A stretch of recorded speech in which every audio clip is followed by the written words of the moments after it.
There is a road in Turkey that Roman engineers built in the 1st century AD.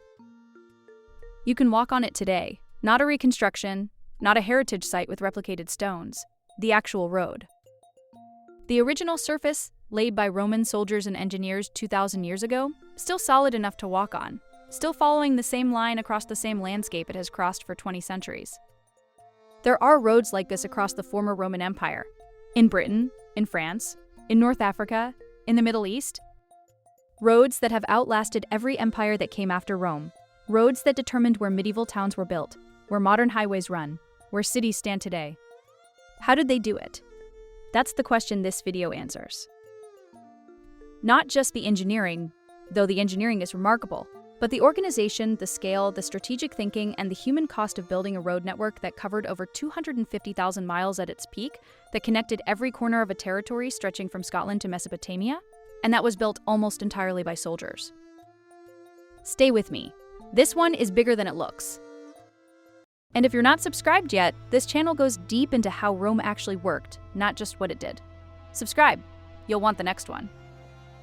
Let's start with why roads mattered so much. This might seem obvious. Roads help people move around. Of course they matter. But for Rome, roads were not infrastructure in the ordinary sense. They were a military and political technology, a mechanism of control that was as important to Roman power as any army. Here's the logic. An empire is only as strong as its ability to respond to problems. If a rebellion breaks out in Britain, or an invasion crosses the Rhine, or a province refuses to pay taxes, the emperor needs to be able to get soldiers there.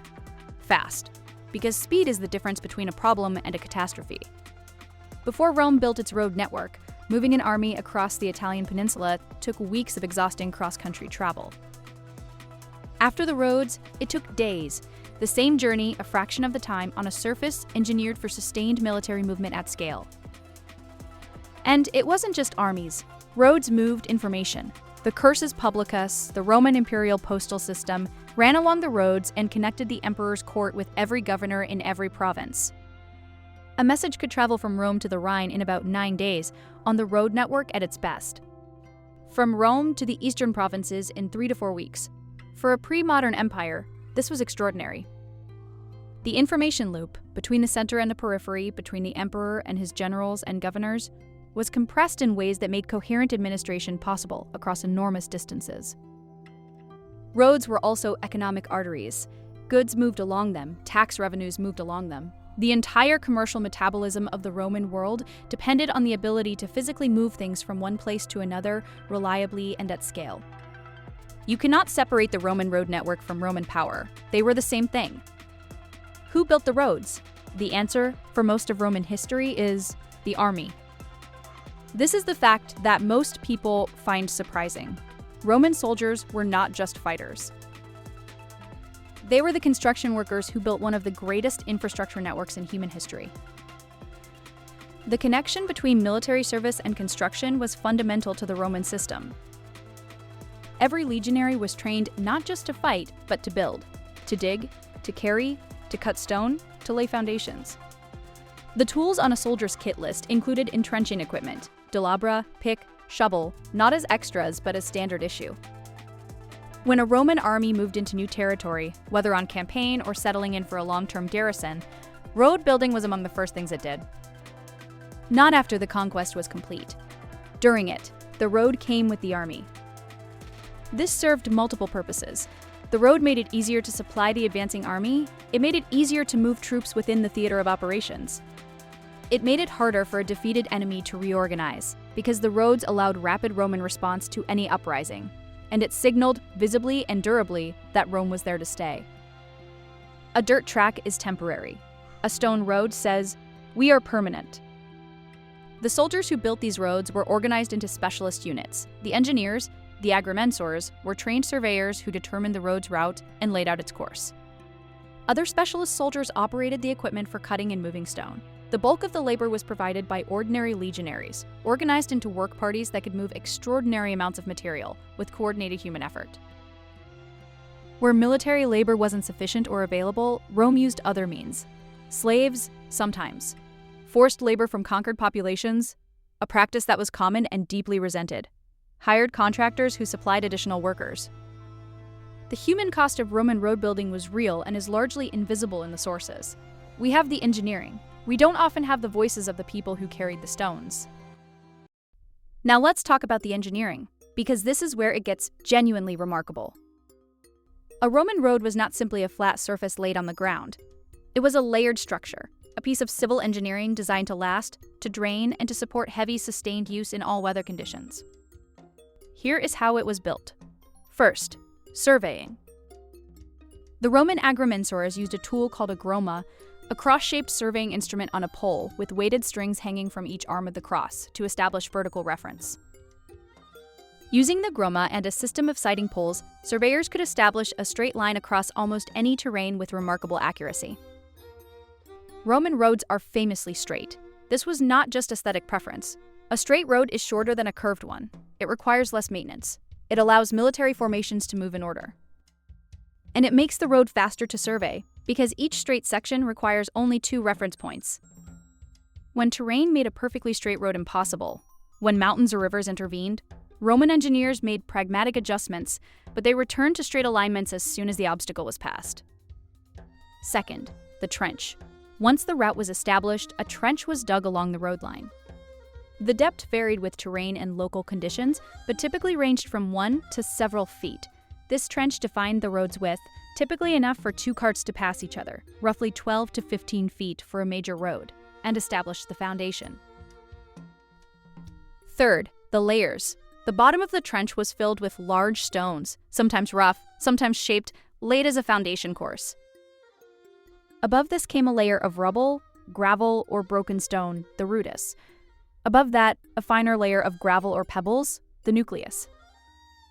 And on top, the surface layer, the summum dorsum, which on major roads was paved with carefully fitted stone slabs, often polygonal, cut and fitted together with minimal gaps. The entire structure was slightly cambered, raised in the center, sloping gently toward the edges. This allowed rainwater to run off to the sides, draining into roadside ditches rather than pooling on the surface. Drainage was not an afterthought. It was the engineering priority that determined durability. A road that shed water didn't erode. A road that held water deteriorated.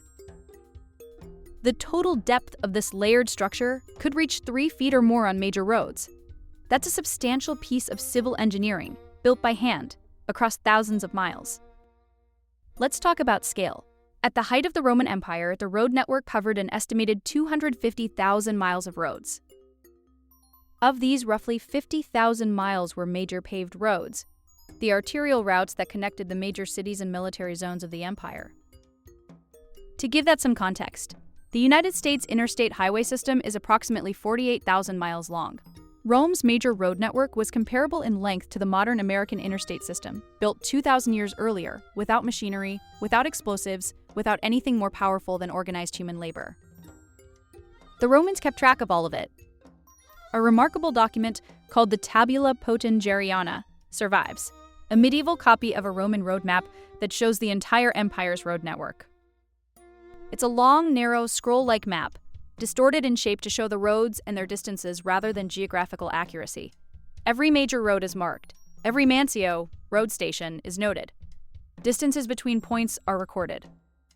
This was a functional document. A traveler, or a military planner, could use it to plan a route across the empire, estimate travel times, identify where to stop for the night. Rome knew where its roads went. All of them. Let's talk about the infrastructure that supported the roads, because a road without support services is just a surface. The Roman road system came with a network of facilities designed to support movement along it. The mansiones, official road stations, were spaced at intervals of roughly 1 day's travel, about 25 to 30 miles. They provided lodging, food, fresh horses, and vehicle repair for official travelers, using the cursus publicus, the imperial postal system. They were essentially ancient motorway service stations, built and maintained by the state. Between mansions were mutations, smaller stopping points, primarily for changing horses. These were more frequent, perhaps every 10 to 12 miles, allowing the imperial postal service to maintain the fastest possible movement by swapping tired horses for fresh ones. Bridges were integral to the network. Where rivers crossed the road line, Roman engineers built bridges, stone-arched bridges that were, in many cases, as durable as the roads themselves. The Ponte di Augusto at Narni in Italy, built in 27 BC, still has one arch standing. The Ponte Fabrizio in Rome, completed in 62 BC, still carries foot traffic today. Roman bridges didn't just survive, some of them are still in use. Milestones, cylindrical stone columns set up at every Roman mile, marked the road and recorded distances to major cities. Thousands of these milestones have been found across the empire. Some record not just distances, but the emperor who ordered the road repaired, or the legion that built it. They are the road system's autobiography, written in stone. One road above all others demands to be named: the Via Appia, the Appian Way. Begun in 312 BC by the censor Appius Claudius Caecus, whose name it carries, the Via Appia was the first great Roman road. It originally ran from Rome to Capua, roughly 130 miles south. It was later extended to Brindisi on the Adriatic coast, a further 230 miles. The Via Appia was called, in ancient sources, the Regina Viarum, the Queen of Roads. It was the main artery connecting Rome with the south of Italy and, via the port at Brindisi, with Greece and the eastern Mediterranean. It was along the Via Appia that the 6,000 crosses of Spartacus's defeated followers stood, as we described in the slavery video. It was along the Via Appia that generations of Romans were buried, their tombs lining the road for miles outside the city walls. The Via Appia is still there. Much of the original surface survives in the section closest to Rome, now a protected archaeological site. The large polygonal basalt stones, fitted together without mortar, worn smooth by 20 centuries of feet and wheels and weather, still solid, still in place. You can walk on them today. Here is the thing about Roman roads that I think matters most. They weren't built for posterity. No Roman engineer sat down and thought, I am going to build something that lasts 2,000 years. They built roads that were good enough to serve the army, the economy, and the administrative machine of a functioning empire. They built to a high standard because the consequences of a bad road, in military terms, in economic terms, in political terms, were immediately felt. The durability was a byproduct of the quality, and the quality was a product of the system, the surveying, the layering, the drainage, the organization of labor, the maintenance regime that repaired damage and replaced worn surfaces. Empires rise and fall, but infrastructure, if it's built well enough, outlasts the civilization that built it.